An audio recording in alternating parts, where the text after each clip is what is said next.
Alors, voici la première vidéo récapitulative par rapport au calcul algébrique. Alors, bien sûr, euh, avant de commencer le calcul algébrique, il faut bien maîtriser toute la partie euh, priorité des opérations, calcul sur les entiers, connaître les règles des signes, connaître les noms des opérations, etc., etc. hein.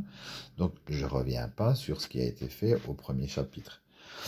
Alors, pour l'addition et la soustraction dans le calcul littéral, donc d'abord il faut connaître les règles des signes et surtout passer par cette première étape, c'est-à-dire que moins 7a, ça deviendra plus 7a.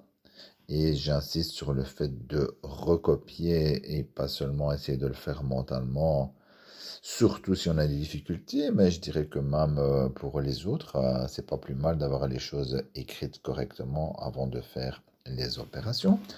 Ensuite, je dis toujours les pommes avec les pommes et les poires avec les poires.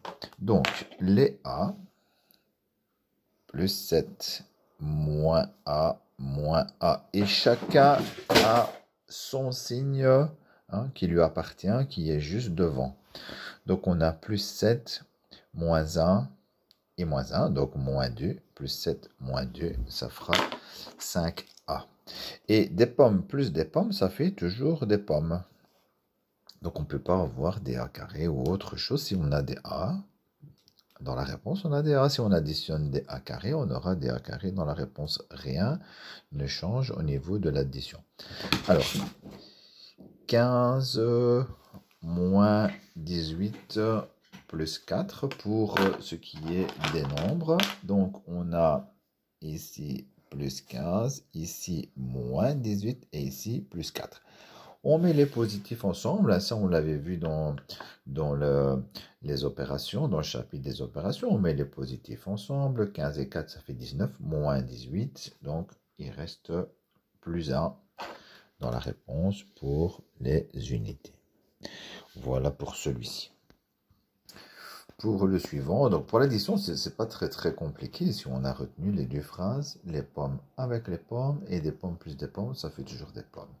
Voilà, le reste, ce sont des règles du chapitre 1. Ici, petite particularité, mais une fois qu'on a compris pourquoi ça me paraît logique, moins, ça veut dire on a un moins devant une parenthèse. Ça veut dire qu'on va enlever toute la parenthèse. Ça veut dire qu'on va enlever le moins 3a et ça veut dire qu'on va enlever aussi le plus 12. Et donc, vous savez que par rapport aux règles des signes, si j'enlève moins 3a, moins 3a, ça devient plus 3a. Et surtout, c'est celui-là qu'on a tendance à oublier, moins plus 12, ça devient moins 12. Voilà, lorsqu'on enlève les parenthèses, si on avait un plus devant la parenthèse, ça reste comme ça. Si on avait un moins devant la parenthèse, le moins 3a devient plus 3a et le plus 12 devient moins 12. Tout change de signe. Et s'il y a 3 termes dans la parenthèse, il faut changer les 3. Voilà. Normalement, on ne doit plus se tromper dans ce genre d'exercice, ça doit devenir un réflexe, donc n'hésitez pas à mettre le moins en rouge ou à mettre des flèches si ça peut vous aider. 24a plus 3a, ça fait 27a, et moins 31, moins 12, moins 43. Voilà, même chose pour le suivant, on peut de nouveau remettre des flèches, mais une fois qu'on a l'habitude, moins 2a, moins 4, moins a, moins 5, ça devient plus 5, ça fait moins 3a, moins 2a et moins 1a, ça fait moins 3, et moins 4 plus 5, ça fait plus 1. Voilà pour l'addition. Voilà, si vous avez des questions supplémentaires, n'hésitez pas, mais voilà les règles de l'addition.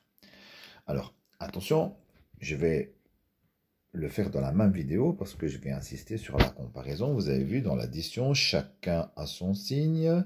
C'est un peu comme si on était sur son compte en banque et on additionne, on soustrait les pommes avec les pommes et les poires avec les poires, bien sûr, mais chacun a son signe et certains sont positifs, d'autres sont négatifs. Ici, dans la multiplication, quand on a une multiplication, hein, et tant qu'on n'a que des fois, eh bien, tout peut se mélanger dans la multiplication. Quand c'est 2 fois 3 fois 4, hein, on peut très bien faire 2 fois 3 fois 4, mais 2 fois 4 fois 3 ou 3 fois 4 fois 2. On arrive toujours à la même chose, donc on peut tout mélanger. Et donc tout est mélangé dans le même sac. Et donc, au niveau des signes, d'abord, si on n'a qu'un seul moins, ben, la réponse sera négative. Ici, la réponse sera négative. Si on a 2 moins, la réponse sera positive. Si on a 3 moins, la réponse sera négative, etc., etc. Donc, on règle d'abord le signe moins, le problème du signe. Et donc, il n'est plus question après d'avoir un signe en plein milieu de la multiplication. Soit c'est moins, soit c'est plus au début, et puis c'est tout. Et on remet les choses dans l'ordre, en fait. Donc, on a remis le moins devant.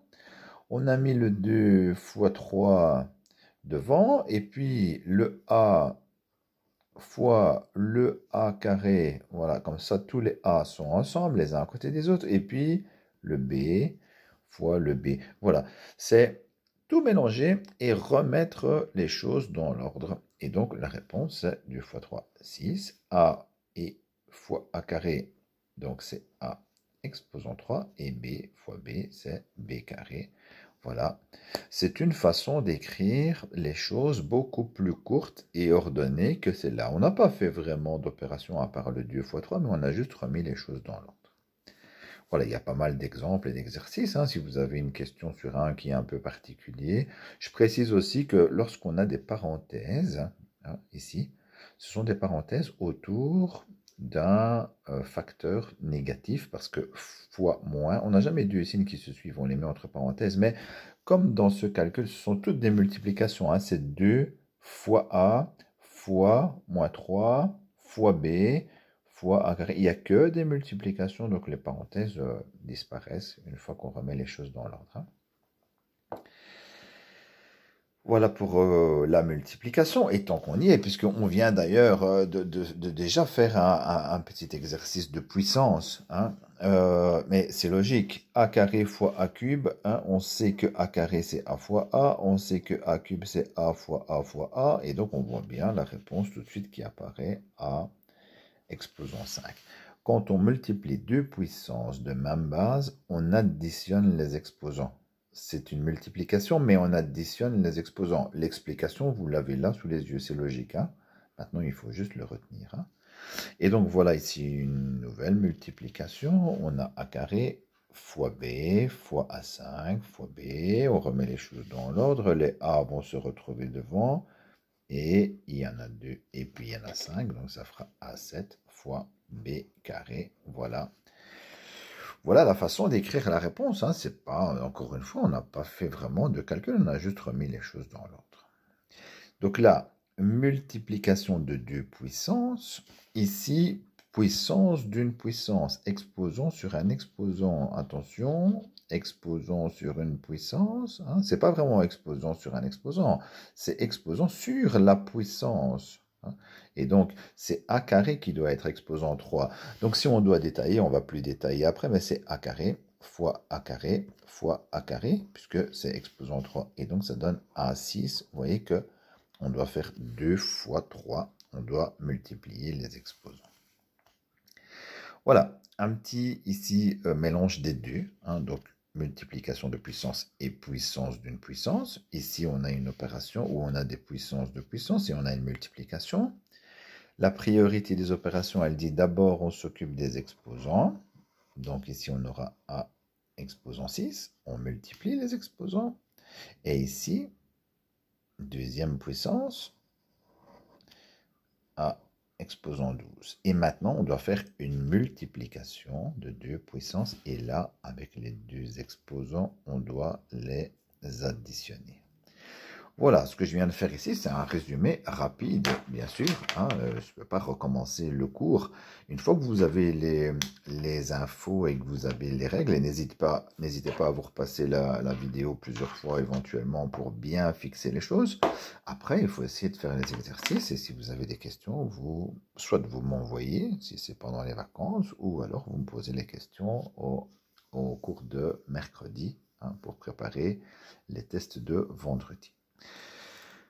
Voilà pour cette première partie. Bon travail à tous.